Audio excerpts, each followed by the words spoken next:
That's on. Our two conclusions from this morning.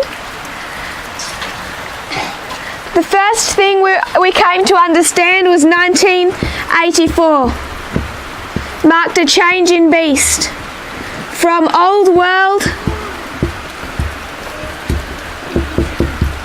to new world. In 1984, there is an embassy, a Vatican embassy in the United States and a United States embassy at the Vatican. There's a seat. Also in 1984, the Italian government removes Catholicism as the state religion of Italy and ceases from funding the papacy. That was our first conclusion. Our second conclusion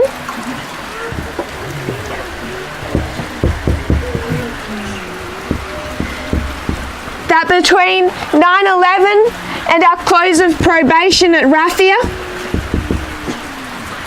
can be illustrated as a civil war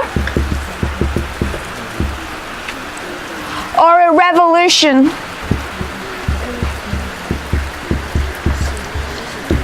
Two terms that are used interchangeably.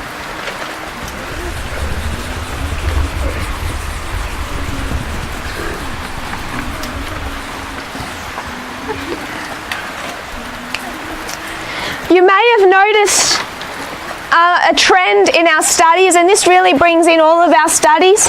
It brings in a study of the counterfeit, of World War II, of information, the line of information, which was the development of that new mode of warfare. And there was one thing that really showed in all of those lines. In these lines, we'd marked a few times of the end.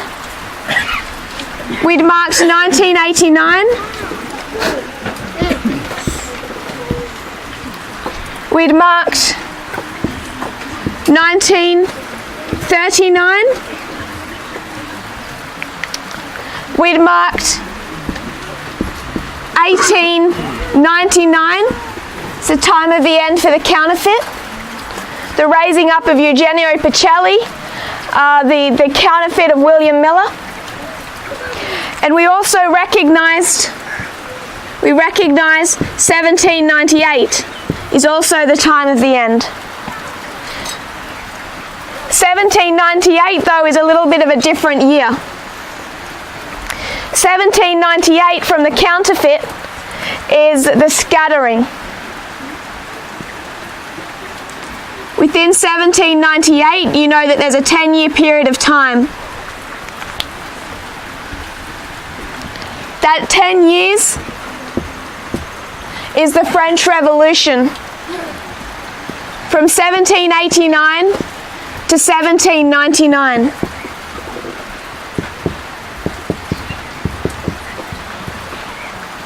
This time of the end has a slightly different characteristic.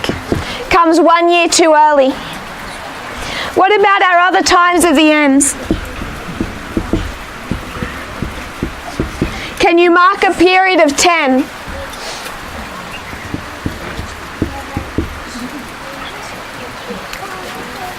(1989) with the line of this new mode of warfare, and established long before this study or the consideration of the information age. We were marking 1979 as what? This is the beginning of the Afghanistan proxy war.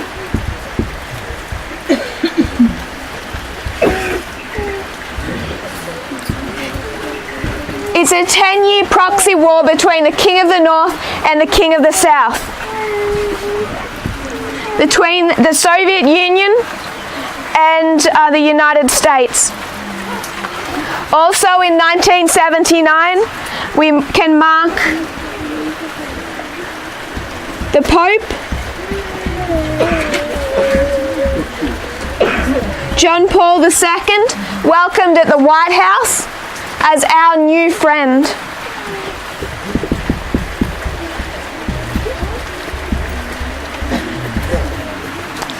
Also in 1979, we can see the FISA court set up that we discussed.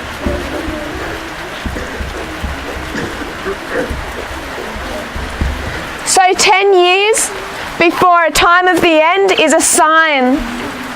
If we understand 1798 as the time of the end, you may be familiar with that chapter in Ellen White's writings titled Heralds of the Morning, that before you come to a gathering time, to a testing time of God's people, there are things beforehand that need to be seen and identified.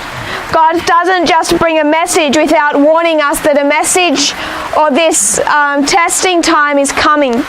1979 was the test that the church was meant to see. They should have recognized that before the time of the end, there would be the Pope and Ronald Reagan, the United States and the Catholic Church coming together. They should have recognized Afghanistan, this proxy war, the beginning of the fulfillment of Daniel 11 verse 40.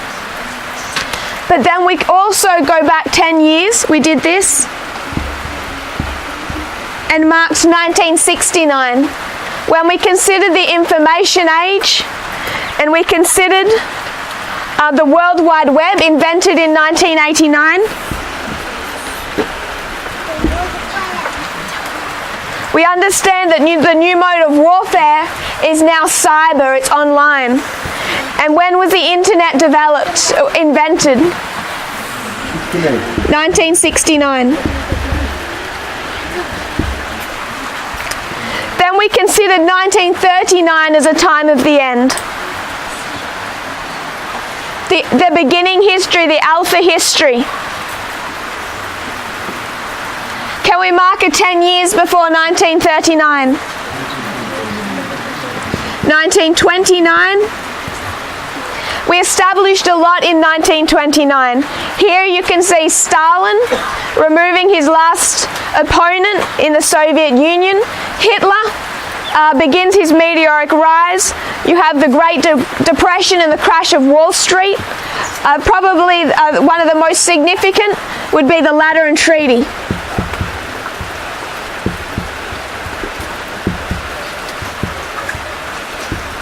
All things that the Adventist Church should have noticed, particularly when the King of the North receives their seat.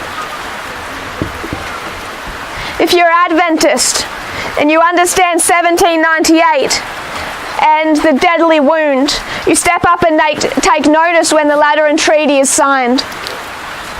But then we also marked 1919, the official end of World War I. 1939, World War II.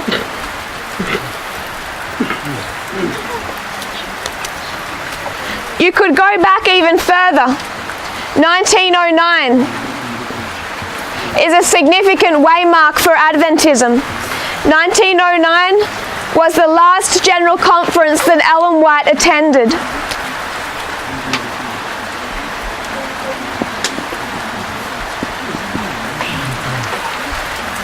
After this, she attended no general conference. 1919, the first time a US president met a pope. The first meeting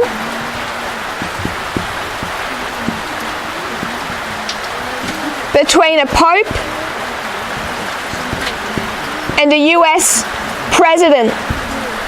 Before that, it looked too much like church and state. When was the second meeting between a pope and a US president? 1959. The second meeting between a pope and a US president. 1949. When it comes to the Cold War, this is when you had the Cold War really begin. It's marked in different places. But in 1949, you have mutually assured destruction. In that year, the USSR became the next power to develop nuclear weapons.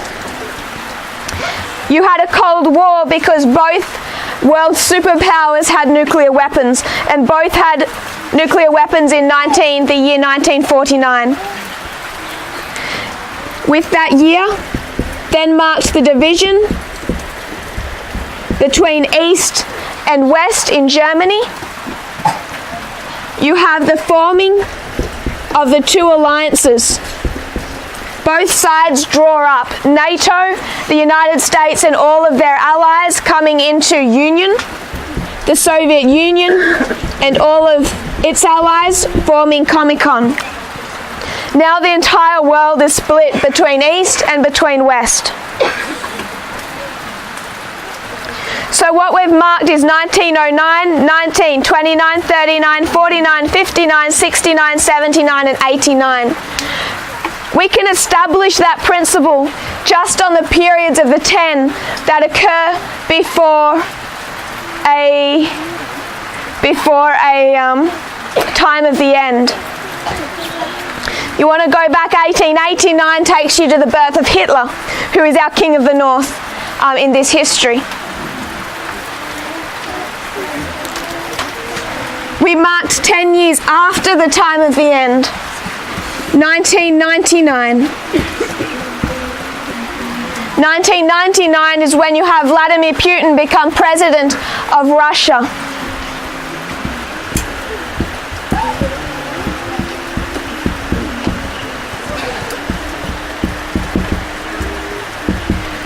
When we discussed Fatima, we said that the King of the North, the United States and the papacy had a 10-year window to fully destroy Russia, the King of the South, from 1989 to 1999.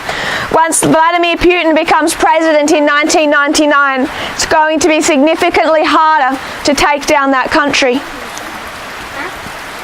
Much of what we understand about the papacy's role in World War II, a significant, if not the majority of that understanding, comes from a book, Hitler's Pope.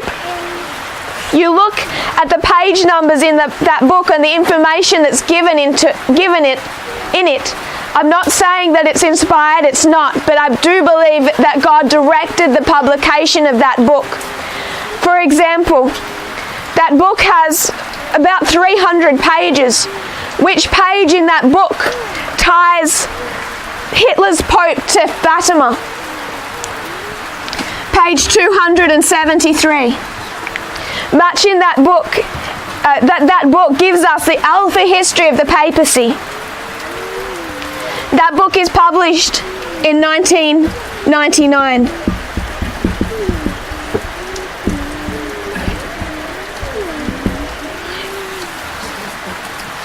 Then when we looked at, last night, we looked at the year 2011. And we couldn't understand 2011 without already addressing 2009. 2009 was when the reset button was hit. It's known as the reset button, the symbolic new beginning of the relationship between Russia and the United States under Medvedev involving Hillary Clinton. This was the reset button.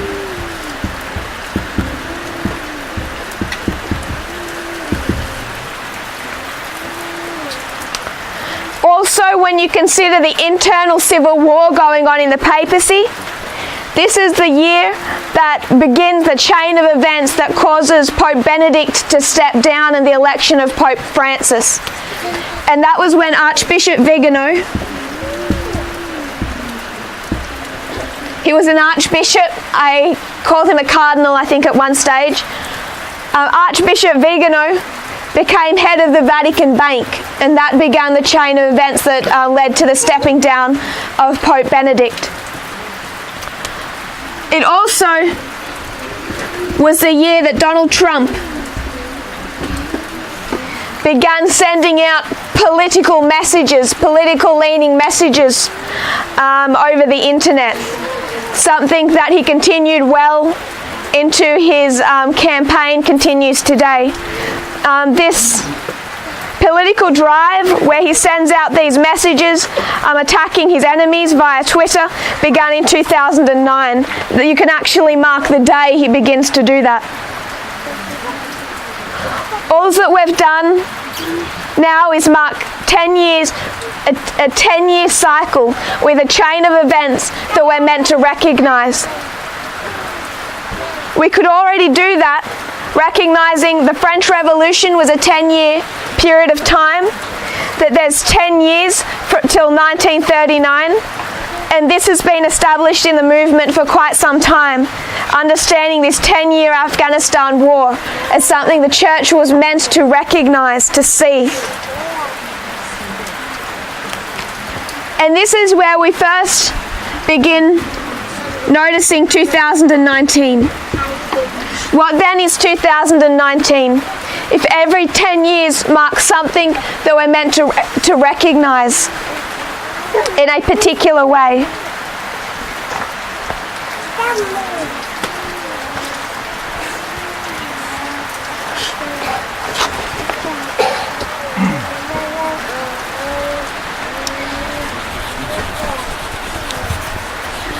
So what I want to do with the remainder of our time,